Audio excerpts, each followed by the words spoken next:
Hello, everyone. This is Joe Boston with the Dallas Real Estate Investment Group and Real Estate for Life. I'm excited to talk about the concept of the slow flip. And so everyone knows how that works. And to invite you to our meeting that's on Fix and Flip on the 18th of November, which is this coming Saturday.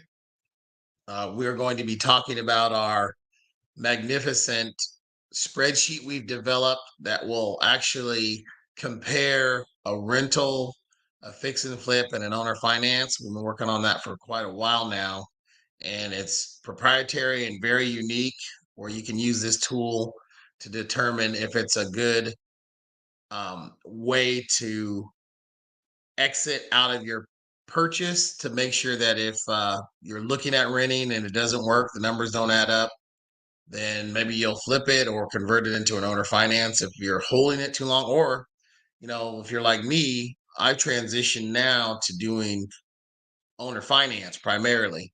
We do new builds and then put them directly on notes. So we like that concept, especially in this marketplace, because, with properties being as expensive as they are now, people need more term-based processes. So I'm excited to, share that with you. We've been working again a long time on it, and I think you'll see that it's something you can't get anywhere else. And so please register at dallasreig.com, and hopefully you'll attend, and we'll talk to you about our opportunities that we have for you to participate in. We have opportunity circles, there's 6 of them. And then in addition, we'll have people that attend the meeting that will hopefully help you with your transactions, anywhere from hard money to title companies, uh, contractors. We have all of that, and you can go and see our sponsors, on our website, again at dallasreig.com. So now let's talk about the slow flip. So in this environment, most people are gun shy. And, I was reading an article that said in 1973 or early 70s, the interest rate was right around 7.5%. And people were just going, wow, that's really, really high. And so people didn't do anything. Well, it's really interesting because if you fast forwarded 20 years, if you would have purchased a property or properties throughout that time frame, property values quadrupled or even went higher. So you would have made a lot of money, just from the standpoint of, if you would have rented it out. Back then, I was really young, so I don't know. I'm sure people did owner finance, but if you had those type of properties, when you went to sell, years later, you would have really made out well. So similarly, you want to make sure you're still an active player. You just need to make sure that you understand the components and the numbers of the deal. So I wanted to share that with you because it's really important that you are mindful of knowing the numbers, why we developed such a robust process with our spreadsheet so that it could tell us which exit strategy fits that particular transaction.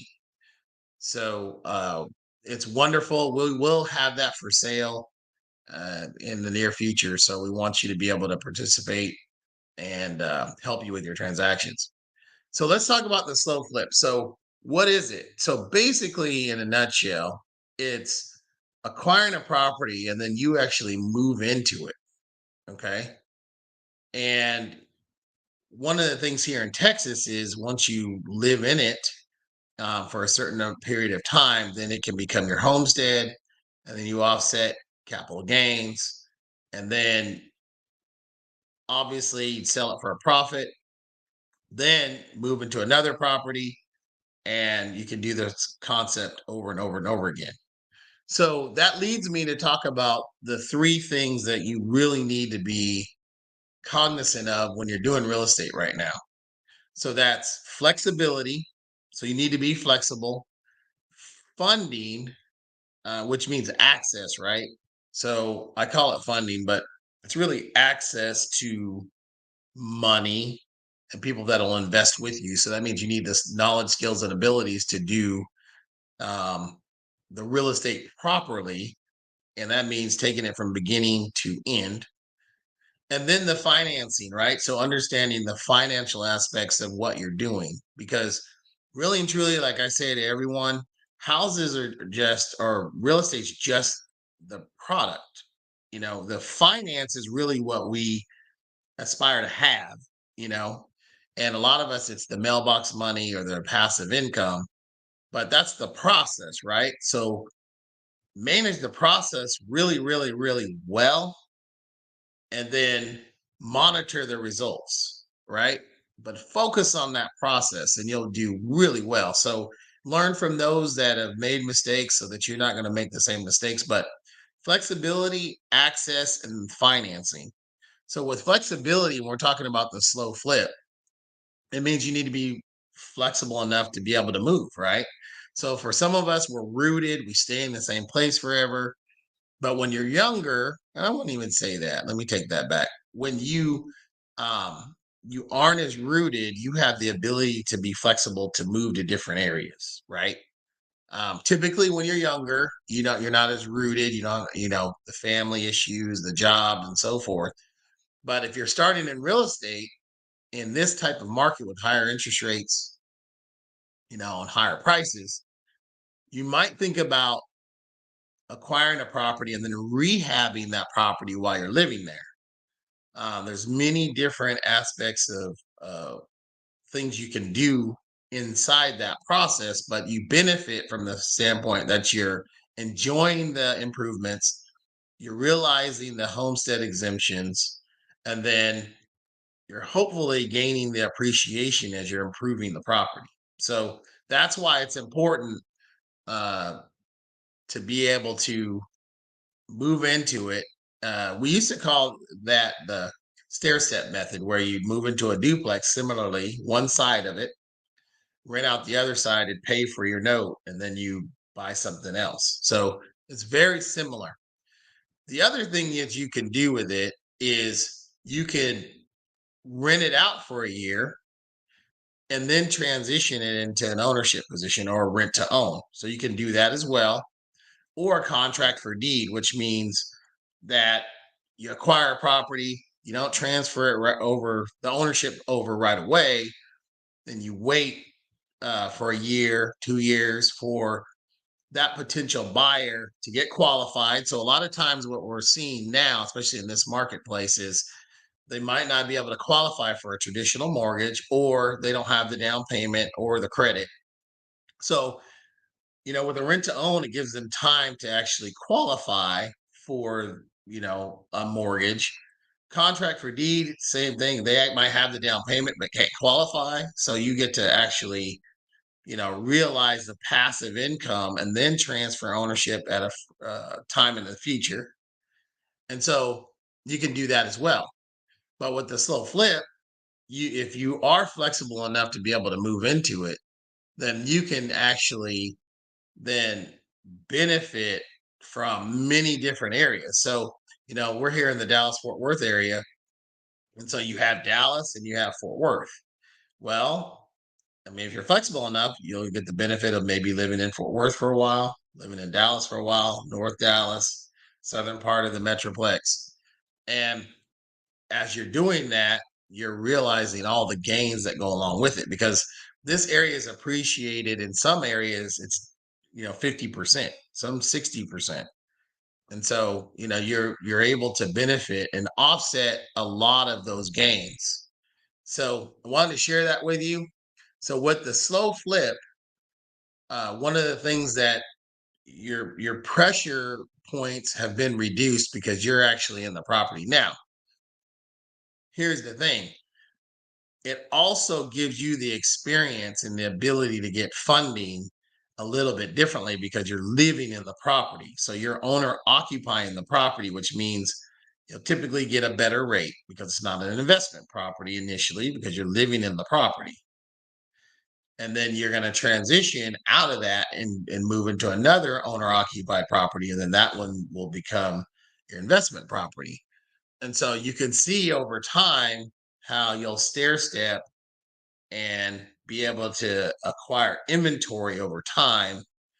And one of the things I say is a race to 10. So what do I mean by race to 10? Well, if the end goal is to, let's say, generate a net cash flow of $1,000 a month and you have 10 properties, well, that's $10,000 a month. And so that's pretty simple math. That's 120,000 a year. And so for most of us, that's enough to live on and do well. And that's just 10 properties, right? So in this market, the one thing with higher price points is you can realize those cash flow spreads if you do it the right way. If you buy it the right way, you rehab it the right way, and then, as the market prices increase, then you'll be able to realize those gains. So with owner finance, you can do that way. Rent to own is another really good process that we've been doing over the years. So again, just to recap, the slow flip is you moving into the property, staying in there for a certain amount of time so that you realize the owner occupant status. You'll get a better rate, terms, because it's going to be your primary residence. Then once you um, rehab that property, you're able to then sell it and then move to another property. The next thing would be rent to own. You can do the same type of concept. You won't get all the benefits because it's not owner occupied, right? It's an investment property. And then also, similarly, you can do a contract for deed where you're going to transfer the ownership at a future time, similarly to a rent to own, but you're not renting it. You're going to do the calculations based on doing a seller or owner finance. So you have those three different things that you can actually do. We're going to talk some about that on the 18th of November, but we're really going to show you the calculator and run through scenarios and case studies to show you how this works. And so the numbers now are more important to understand. The numbers now are more important than ever because you're paying higher price. So you can't really make some of the mistakes we've done in the past, but it'll isolate all the costs that you have to be aware of, because a lot of the calculators that I see, although good, they're very high level. This one drills down into closing costs, holding costs, gives you the different scenarios and compares the rental again to the rehab or fix and flip, and then also the owner finance. And so it gives you a snapshot of what is the best exit strategy. So we're going to cover that on the 18th of November.